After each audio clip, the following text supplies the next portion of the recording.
Welcome, everybody. We have Dora Sandoval. I hope I said it correctly, Dora. Dora Sandoval here from Quino El Guardian and Rocio Del Mar liverboards.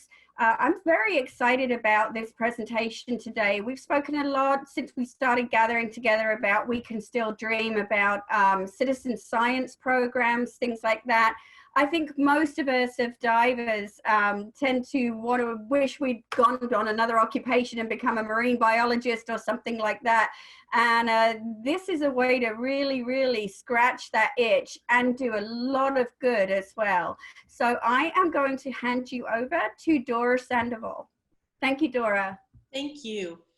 As I was introduced by Cheryl, thank you, Cheryl. I am Dora Sandoval, and I am the owner of Quino El Guardian and Rocio del Mar.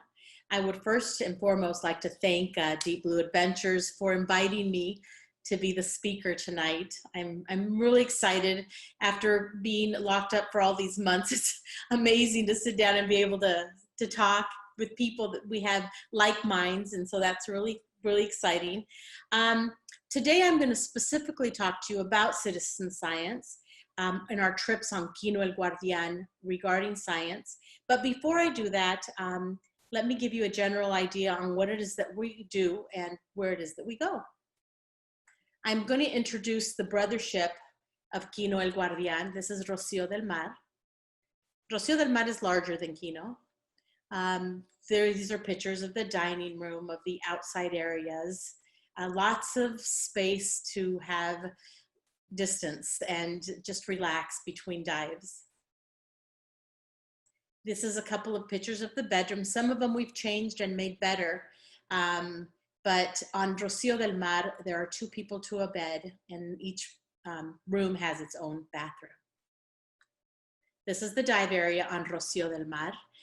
Big camera table, lots of space, big dive platform, and we have 2 tenders that we use when you're diving off of Rocio del Mar. Okay, so now let's get to our subject, Quino El Guardian. Quino El Guardian is a smaller boat, but Quino El Guardian is all heart. I love going out on this boat.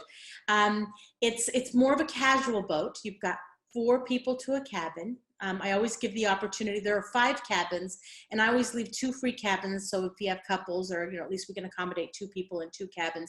The other cabins are 4. I love it. It's like a slumber party. It's a very cozy boat, and people become very good friends. This is a fellowship boat. A lot of singles, it's for people that love diving and are very in love with the ambiance, with the sea life, and they're ready for the next level of diving, which is getting to know our sea animals, and they're incredible. What we know about or are learning, scratching the surface on sea life is absolutely unbelievable, and to be diving side by side but with an expert is out of this world. It really is. So Quino El Guardian also has a large dining area.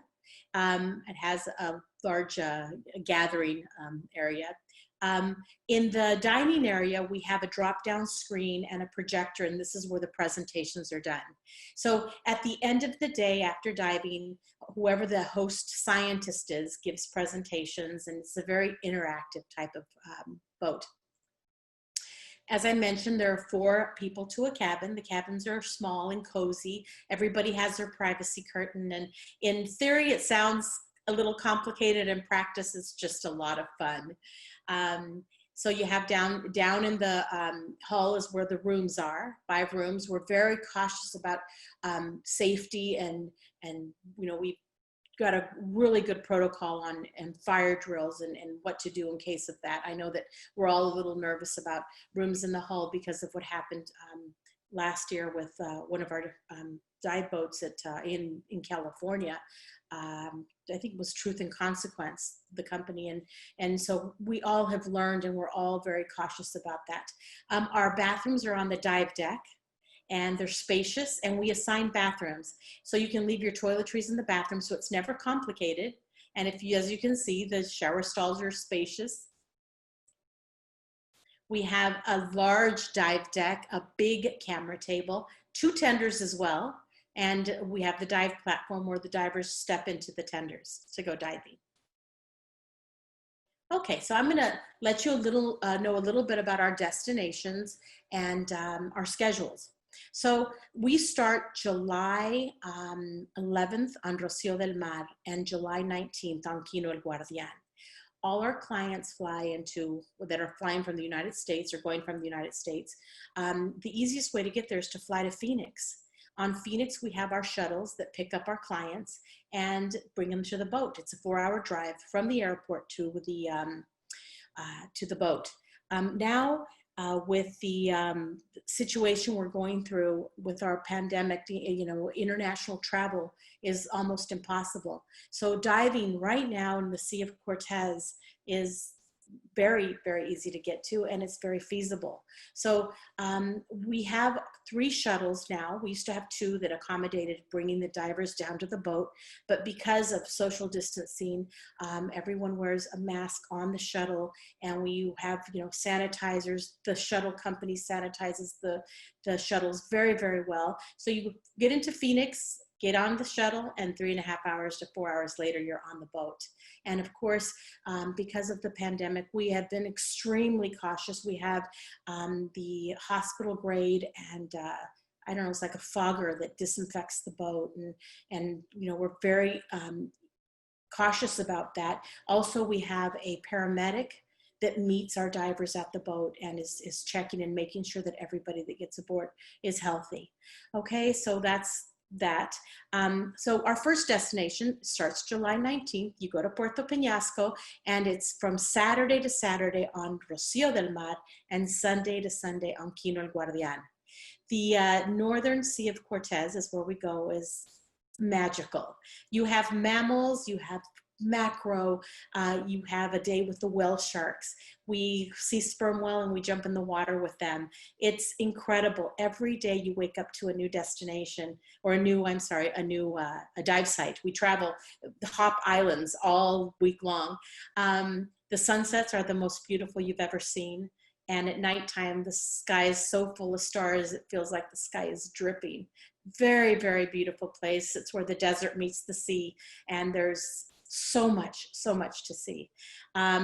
Puerto Peñasco to Puerto Peñasco is July to the 3rd week of September. So you arrive in Peñasco and you leave from Peñasco.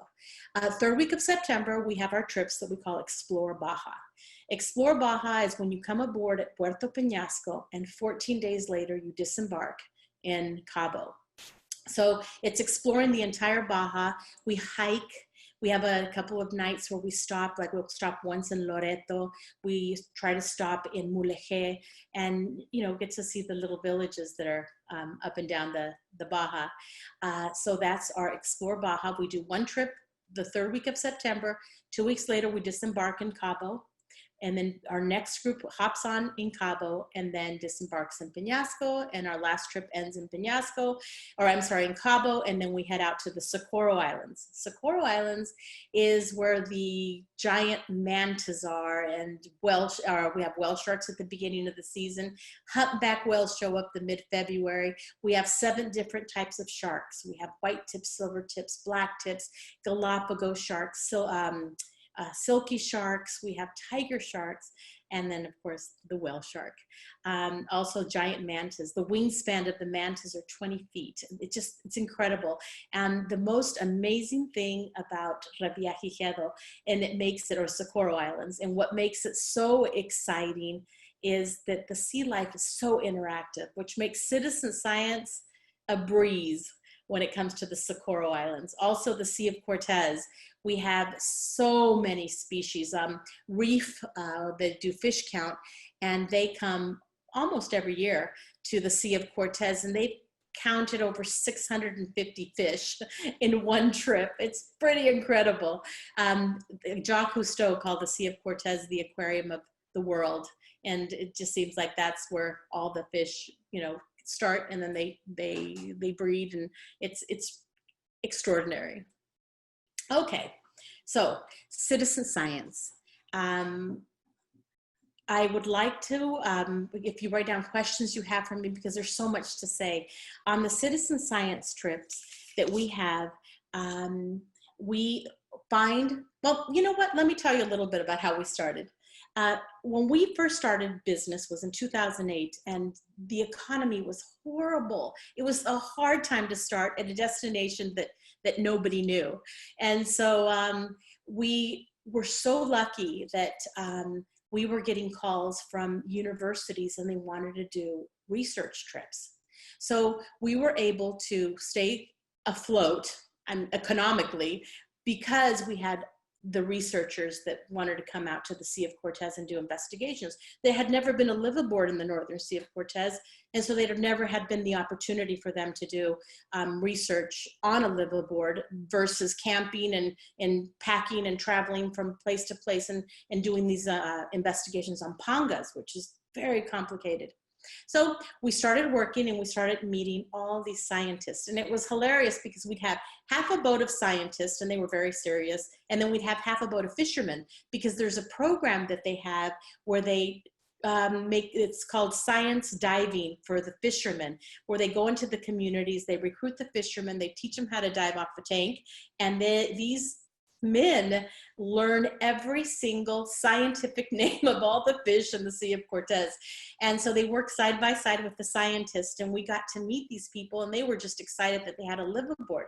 Well, then Sea of Cortez started to become discovered, and we started getting a lot of clients, and we weren't able to accommodate our, biologists for these monitoring trips.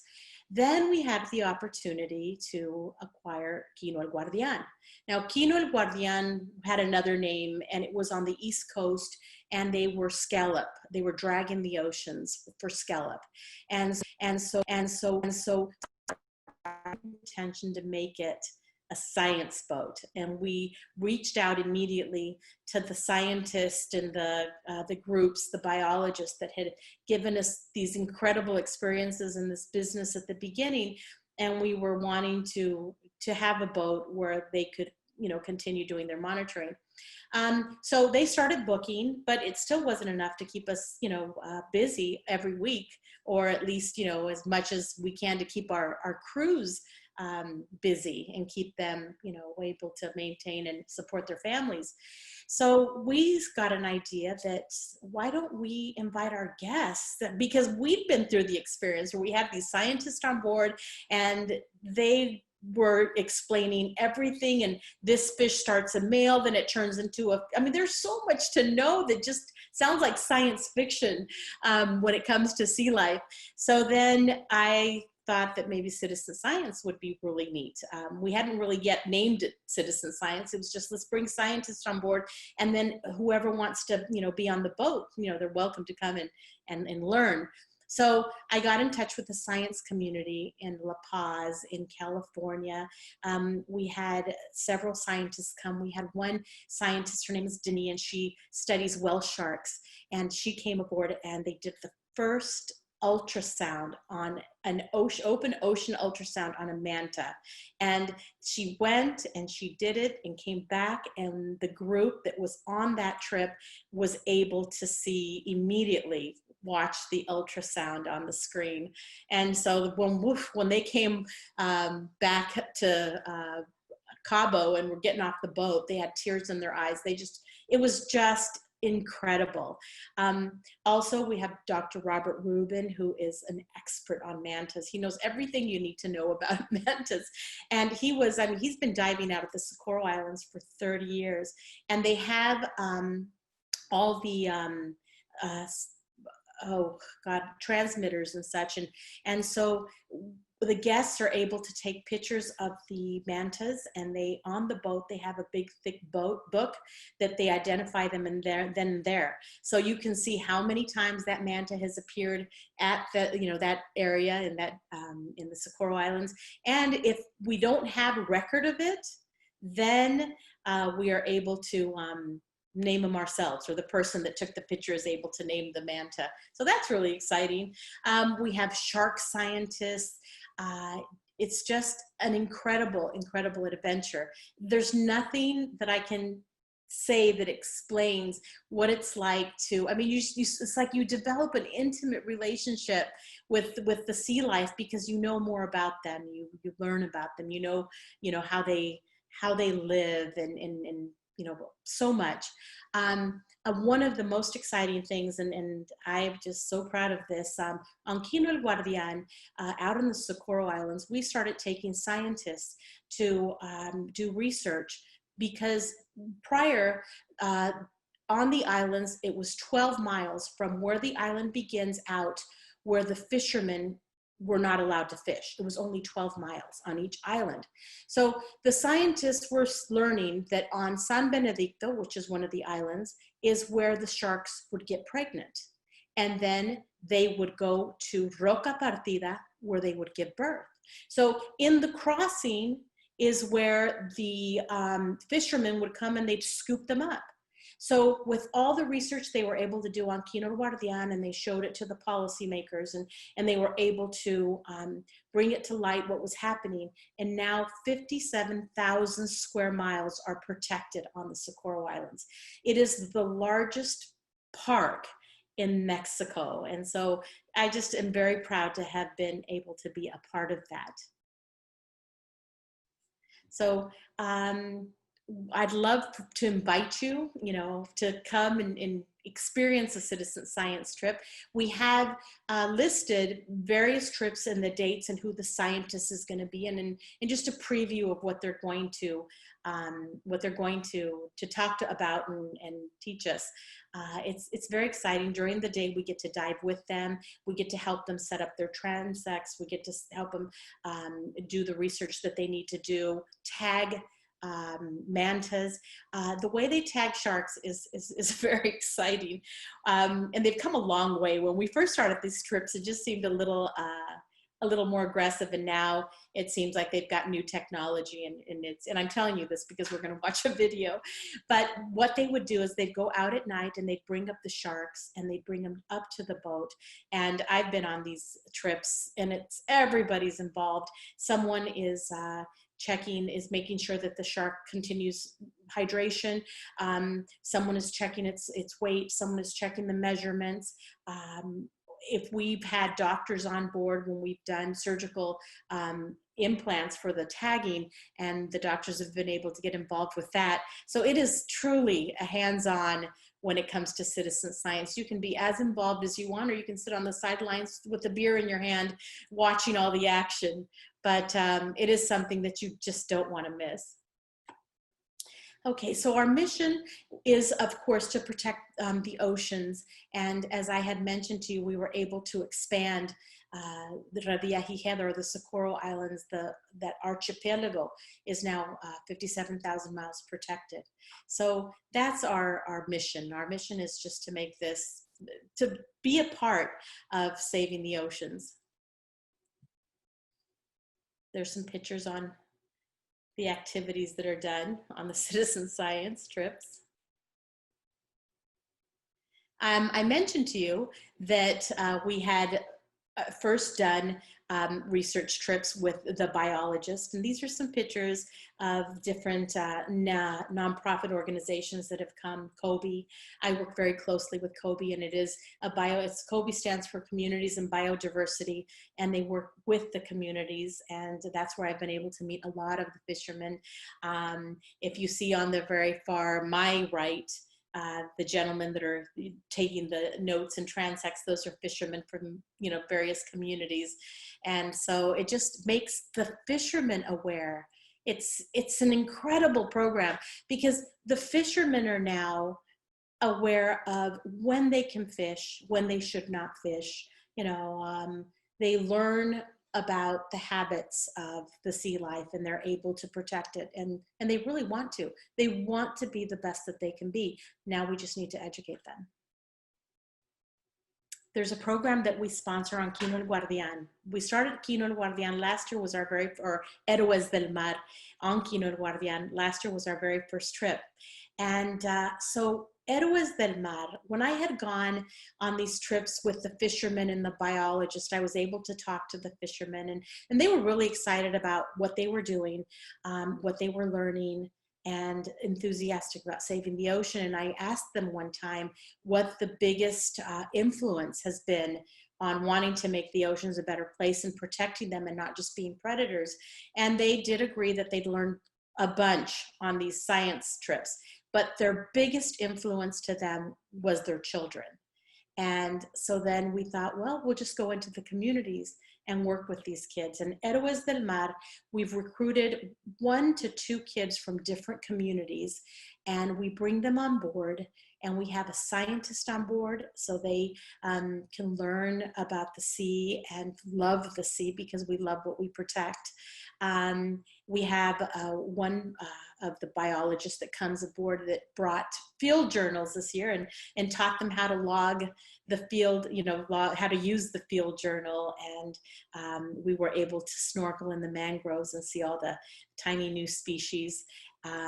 We were able to do some bird watching and learn about birds. We have an economist that comes on board, and he teaches the kids about how to save.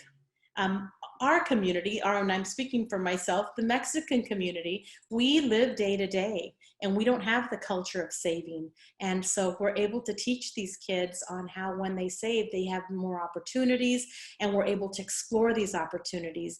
Their villages that they are from are absolutely incredible. It's like Cabo Pulmos. I don't know if anyone's familiar with Cabo Pulmo. They're incredible with the sea life, with what you have before you. It's just unbelievable. If you go to héroesdelmar.org, there's a video there that shows the kids and what they've learned and their enthusiasm. So that's on Quino el Guardián, and we're making future scientists and future business people, entrepreneurs. And so that's our goal with Héroes del Mar. So I'm going to share this video about citizen science.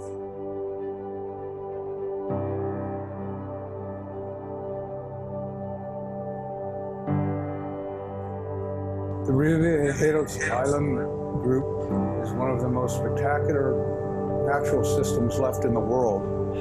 Because of its high productivity, a great deal of food for animals, and many habitats, manta rays and many species of sharks are found here, where they are found in very small numbers elsewhere in the world. They are abundant here.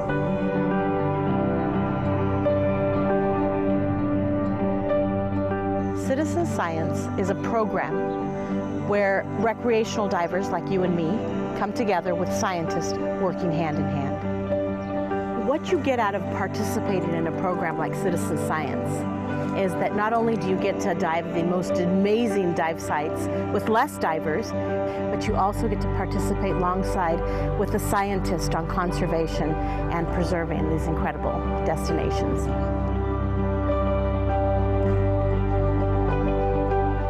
One of the only prerequisites to participate in the Citizen Science program is to be a scuba diver and to have an open mind and the willingness to learn.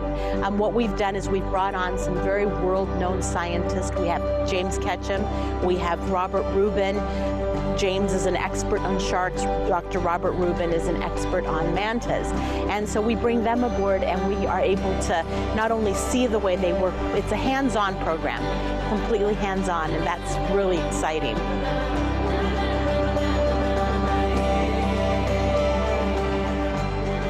This is a great collaborative work. That means that we're involving regular tourists in our research. And the Quino Guardián, the third company, they have been very positive about this endeavor, this project, and they supported us since the beginning. So now it's becoming a reality. We're here as a team of scientists. We're doing shark research and manta research.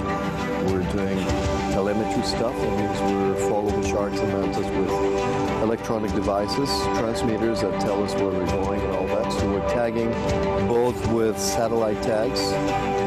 Satellite tags, they send a signal when the animal comes to the surface to a passing satellite.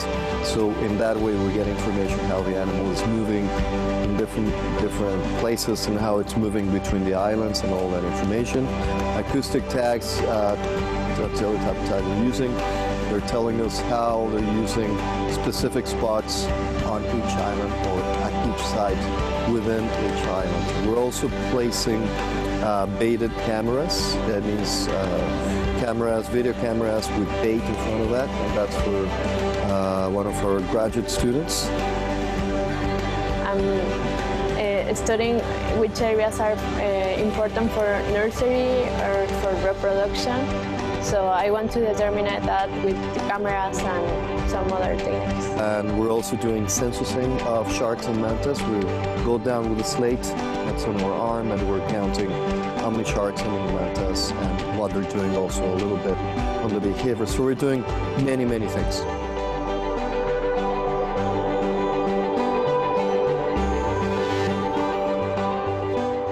I am learning a lot more than I would ever learn on a regular liveaboard. It's been exciting, the shark tagging. Who would ever want to miss an experience like that? I mean, it's incredible. This is, you're much more part of the experience of the ocean. It's very nice because you're actually getting something out of every species that you're looking at.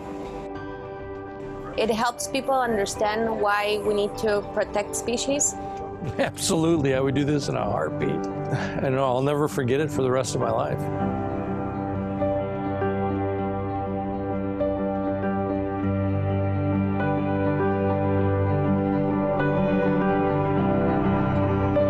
If we were not doing this kind of project, there wouldn't be information in relation to how much the sharks are using these protective zones.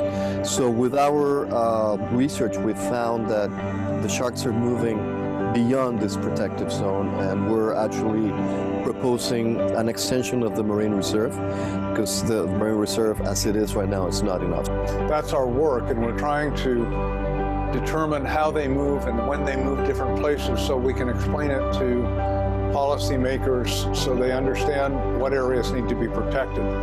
The reason that citizen science programs are so important is that if it was not for the recreational diver, the scientist wouldn't have a method to get out to these remote destinations like Revillagigedo and the Sea of Cortez. They need a boat, and we have one.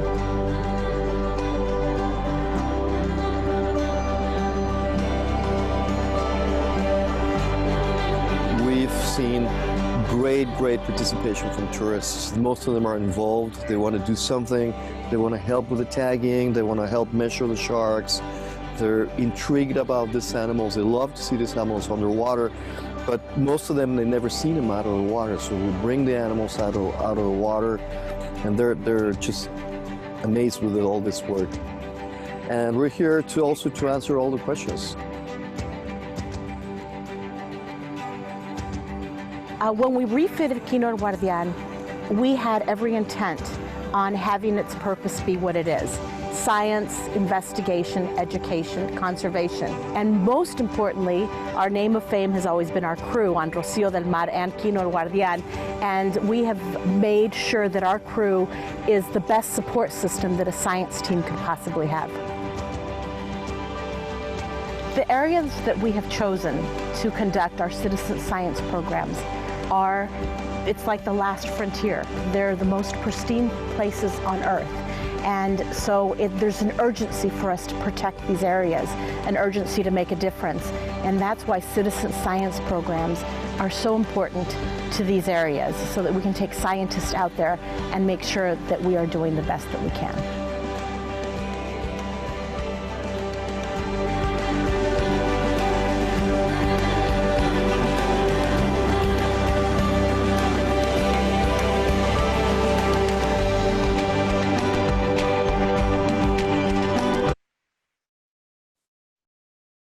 Well, let's see. Give me a second. There we go. All right.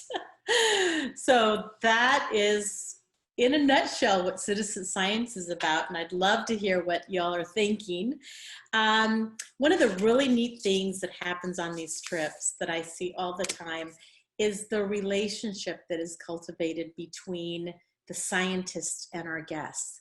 And it's very common that 2 years later they come back, and all those years, you know, that the contact has remained and the relationship has continued.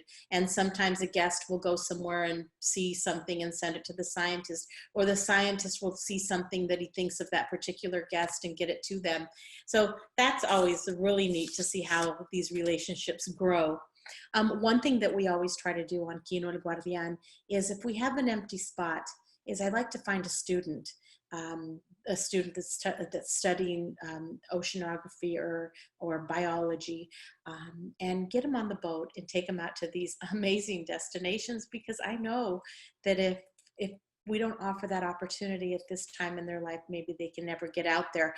And the learning that they, and the experience, it's just a lifetime experience for them. So much is going on Quino el Guardian. We just try to do better and better, and make sure that people are getting the most out of diving that they could possibly get. It is an entirely new experience, and you wouldn't want to miss it. Wouldn't want to miss it. Like one of our guests said, you wouldn't want to miss it for the world. So then that's my presentation, and I'd love to answer anybody's questions if there are any questions. Thank you, Dora. We appreciate it. It was a beautiful presentation. We do have some questions already. Anybody, you can raise your hand and we can ask you that way. We'll put you on live with Dora if your microphone's working. Otherwise, you can type in the Q&A box, or you can type in the chat box. However you prefer to do it. I know that Sharon Dow, we're trying to unmute your microphone. You had your hand up there for a while. So we've tried to unmute you, but your microphone isn't unmuted. If you want to play with it your end, we'll put you on with Dora in a minute. In the meantime, Kathleen Rogers, your hand is raised. Did you want to go ahead and ask your question? Yes. This is a really interesting presentation. It's actually my master's degree in marine science, although I don't really, I identify fish now with it. That's, I don't use it as much. But this is so neat.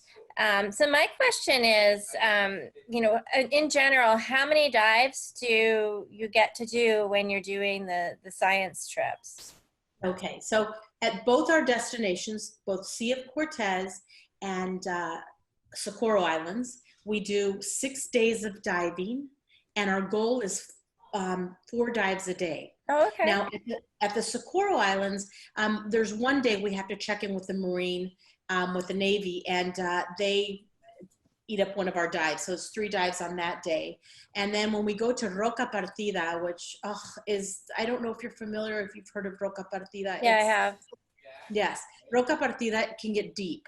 And sometimes the dolphins will hypnotize you down to deeper than you wanted to go. So for safety reasons, we try to do 3 dives a day on that day, or in Roca Partida. Now, when you go to the Sea of Cortez, you get on the boat. Let's say if you go on Quino on Sunday, and Monday morning you wake up diving. So we do 4 dives a day on Quino. We do 2 night dives during that week.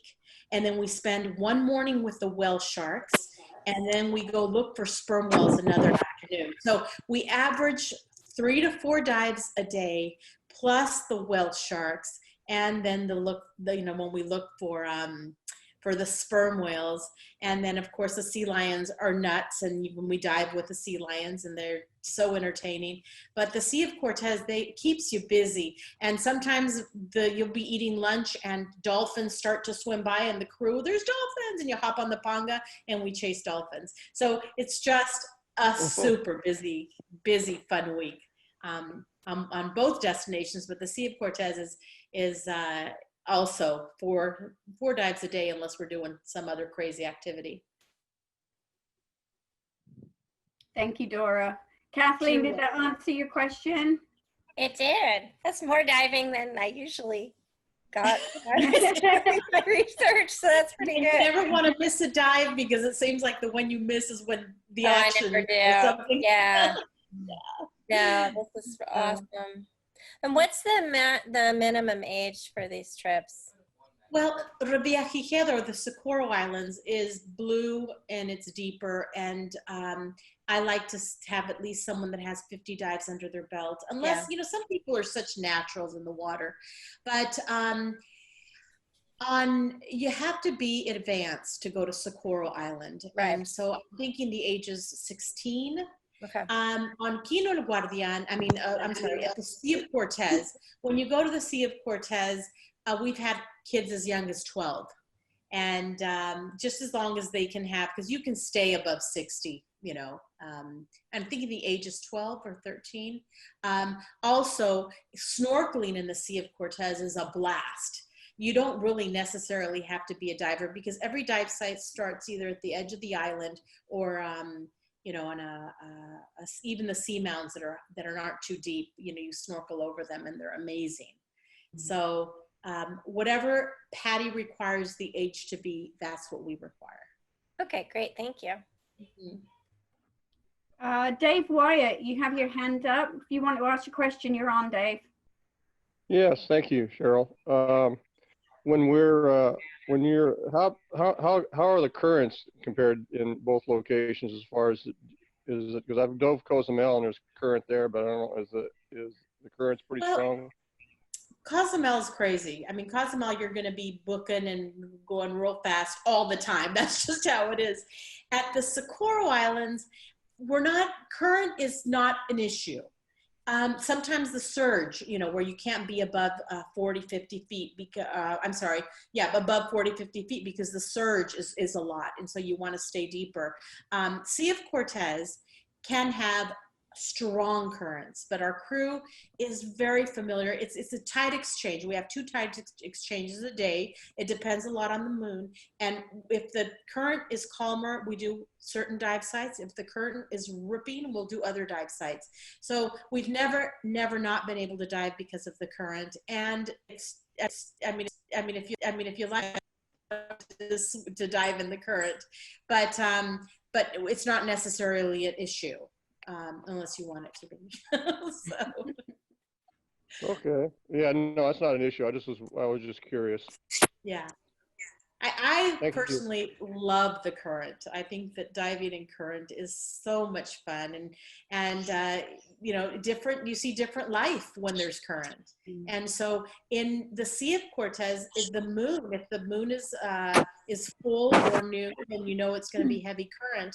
If it's a slag tide, then you know it's going to be just very calm, like a lake. So you guys are set up with the pangas. You're set up to chase people down and go drifting away. Absolutely. It's so funny. Our panga drivers are so good and so experienced. They know whose bubbles belong to who. I don't know how, but they do. They can identify whose bubbles. But you never have to swim back to the boat.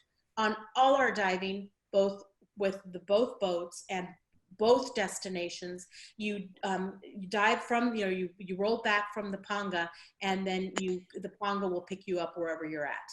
So it makes it a non-issue when it comes to current. All right, thank you. Thank you. Lisa Malachowski. Sorry if I didn't say it correctly. Lisa Malachowski, I know you had a couple of questions. If you want to go ahead and answer them, you're on with Dora. Hi, Lisa. Hi. Hey, Dora, can you hear me okay? Doing great, thanks. Oh, hey, I'm hoping 2020 or 2021 is the year I actually get on one of your boats. Wonderful. What are the border crossings right now between Arizona and Mexico with COVID-19? Can you tell us a little bit more about what it's like? Yes, I will. Now, they haven't opened yet. They are opening on the 16th of June. Puerto Peñasco has been extremely cautious about the COVID, and they haven't had any cases. They are not letting anybody in, and they are not letting anybody out. But if you get out, you can't come back in. So that's how they're handling it right now. On the 16th of June, they're opening the border. Before we get people aboard on the shuttle drive, we're checking temperature, of course, and oxygen level, and then once you get, things are developing every day. I'm not sure that they're going to require a medical card that's issued in Arizona. I think them at the airport. But you are able to cross. They're being very cautious. They're checking everybody out. And the more I know as time, progresses, I will let everybody know. But as the way things stand is we are going to be able to go to the Sea of Cortez. Our season starts, the second week of July.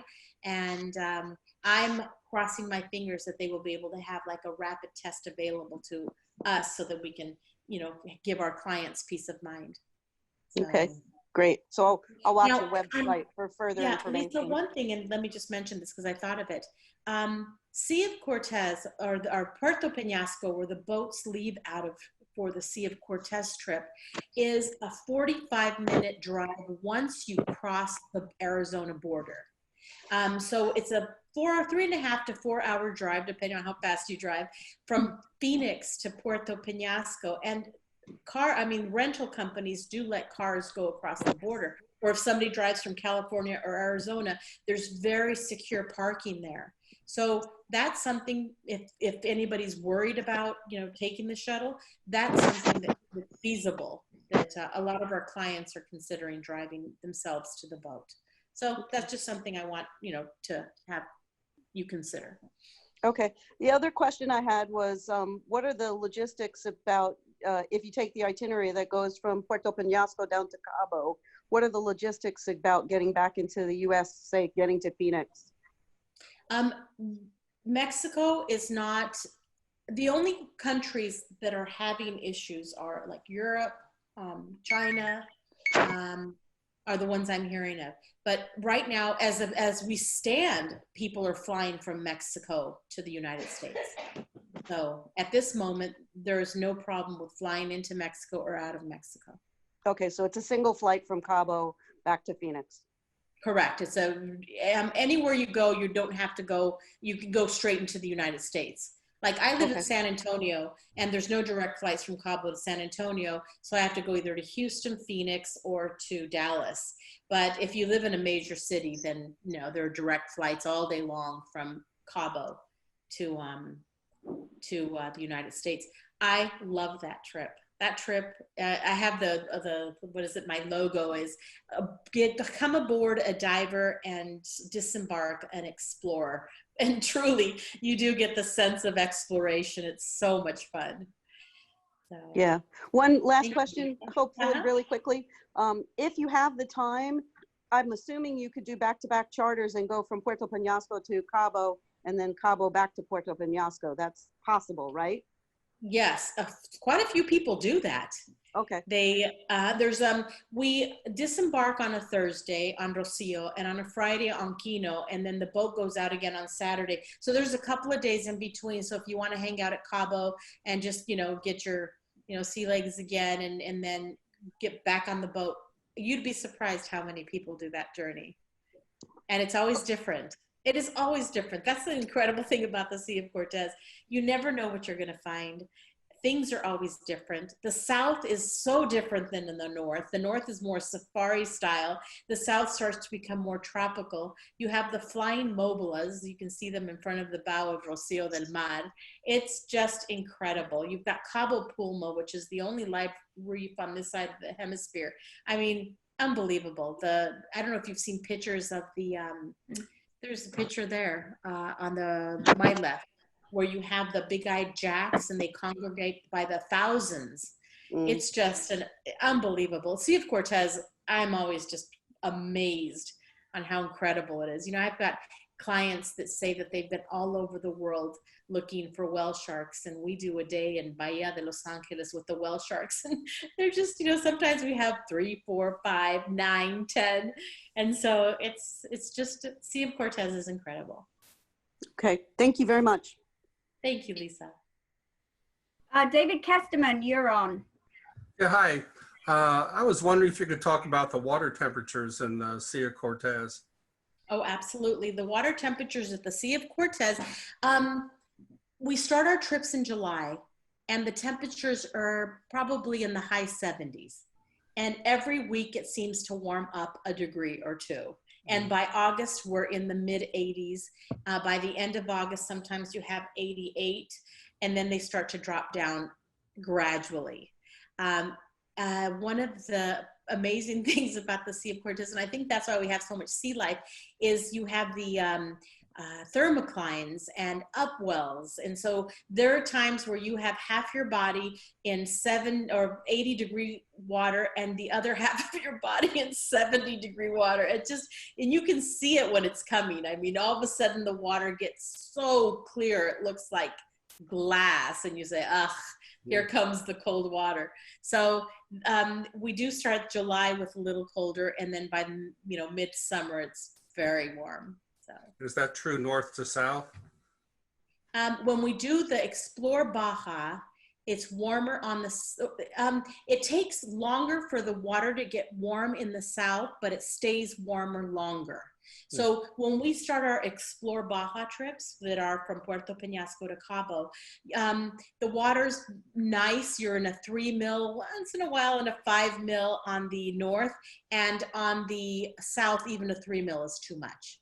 And then when you come back, because then, you have, the season starts to, you have, now you're in October and the water's still super warm on the south, and then it starts to cool off a little bit on the north. So you do have to take various wetsuits when you go on the Explore Baja. And then one last thing, you mentioned some people take the trip up and down the Sea of Cortez. Do some people take the trip down and then go to Socorro?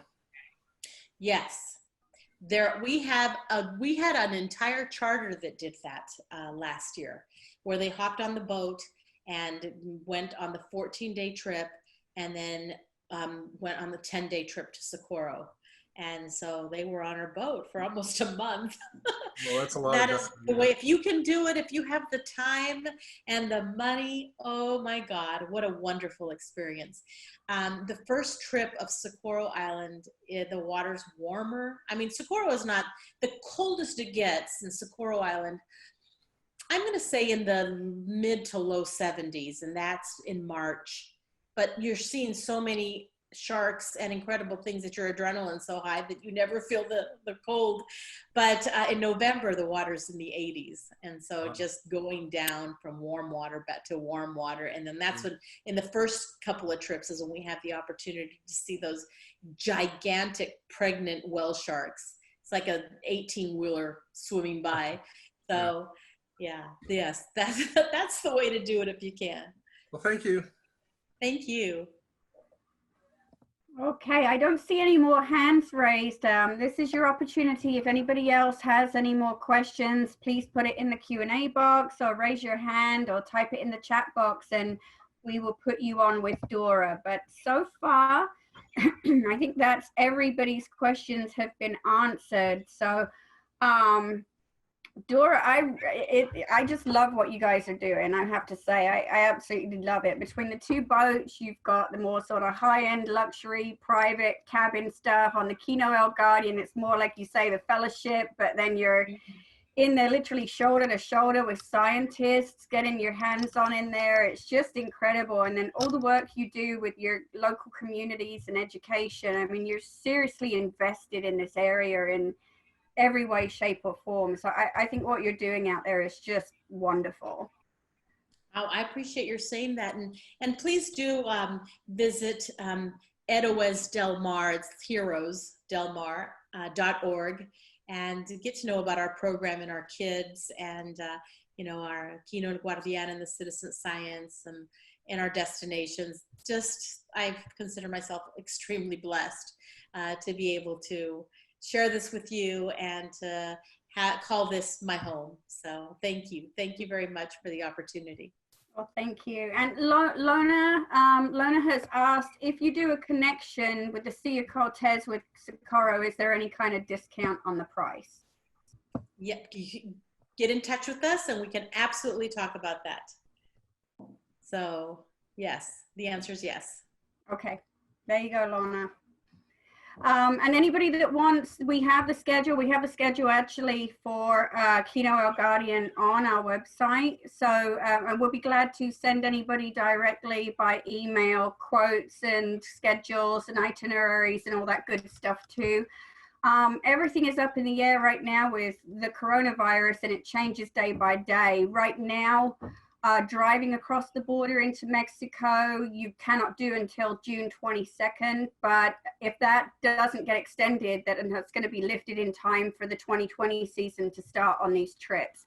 As Dora mentioned, otherwise the flights are still running. In fact, I know someone that flew from Canada to, it was into Dallas, but Canada into Dallas-Fort Worth just 2 days ago with her cats. She actually lives in Mexico half the time, and the other half the time she lives in actually Canada. And she had more issues flying into Canada than she did in the States. So she actually flew from Mexico with her 2 kitties, came into Dallas, no issues, and then made her way home from there. So the flights are definitely operating. Things are changing all the time, but we are watching it. So if you want advice on whether to fly in, whether to go to Phoenix, which is a nice, easy way to do it. I do know for anyone that's kind of a bit of a scientific geek, if anyone's been following Kathy Sullivan, the female astronaut that just went down to Challenger Deep at the bottom of the Marianas Trench this last weekend, she actually flew to Phoenix for a rapid test. She had to fly into Guam. Guam wasn't allowing anybody in. Now, obviously, this is Kathy Sullivan, an astronaut with a serious mission. But the one place in the States that she was able to get rapid testing, the one from the government within a few hours, was actually in Phoenix. So out of all the places to leave from in the States to if you are required to do a rapid testing upon exit, there's hope that Phoenix would be the one place that you'd be able to obtain it. So we are watching that all very carefully, and we'll be able to let you know. The governor in Sonora, which is the bordering state of Arizona, is talking about rapid testing and requiring it at the border. And so, they haven't assured anything, and I don't want to say more and false promise, but that's always a possibility. I think it's coming. In all honesty, I mean, I think it's going to take a bit to get our hands on them and all the rest of it, and then ramp up development of it and make it available just for leisure travel. But I honestly think it's going to be in our future. It's going to be rapid testing upon exit, and it's going to take a little bit, but I think it'll then be available and more common, and an actual option. So Debbie Miller says, great information, looking to get some marine science students involved. Excellent support of local communities. Thank you. Thank you. I appreciate that. Thank you for saying that. And Donna Davin, your hand went up and then it went down again. I've unmuted you. Did you have a question? Actually, your microphone's not unmuted. Donna, you can either try and unmute your microphone you're in, because we've unmuted it yours, or if you had a question, if you want to pop it in the chat box real quick.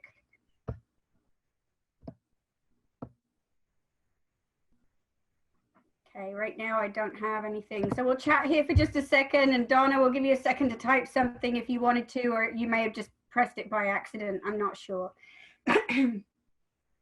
So I would say, Dora, is there anything, if we can't make it out there to you right now, is there anything that we can do from our living rooms at home to support what you're doing? Absolutely. Thank you very much. One of the things that I would love to have people get involved with is the Héroes del Mar. And if you would like to have me back some other time, I can give a full presentation on that. That, I think, is one of the most heartwarming projects I've ever been involved in. These children expect nothing and appreciate everything. And they have this sincere innocence about wanting to be better and wanting to make things better. And they want things better for their families. And, you do what you know, and you know more, and you do more. And so I just, if anybody wants to learn about it, it's heroesdelmar.org. And I'm always looking for support. I'm looking for help monetarily. I'm looking for help with dive gear, whatever you can do. December, these kids had their first trip in July or in June of 2019, and it was fantastic. And we did so much on. We worked a lot on starting businesses and making them independent. And if they can gain from where they live, then they are going to take care of it. Then they came back in December, and we certified them all as scuba divers. So now they're all certified, and Patty was a big part of it, and also Dan was a big part of it. So if you guys want to help us with something, please do look into heroesdelmar.org, and that would be great. Fantastic. All right. Well, Dora disappeared on us, so I think she was leaving instead of putting her hand up in the air. Sam Knighton is asking, do you need instructors to help with Heroes Del Mar? Oh, always. Send me your information and I'll send you mine. And I would love to chat with you about Heroes Del Mar. At the heroesdelmar.org, there's a video that we did on the first trip, and it'll give you a big insight on what it is that we're doing. And I think that once you see it, you'll really want to get involved. So absolutely. Yeah, I was checking it out when we were talking about doing this, and I got so excited. So I would, recommend everybody go and visit that website. We do have a support page on our website that is actually in light of COVID. We put out a page on our website on support our industry. It's very, very brief, but it does have links for various foundations, fundraisers. They range anything from employee funds to get them through this time that they're furloughed in various places around the world. But we also have some foundations linked, and we do have Quino El Guardian linked on there as well. So you can find it that way as well on our Deep Blue website and click through there, because a lot of these foundations are at a standstill right now, or a lot of funds have dried up with people not traveling. So we have some year-round annual fundraisers, organizations, opportunities that you can help. So please check that out as well, and you can find the link to what Dora is doing that way also.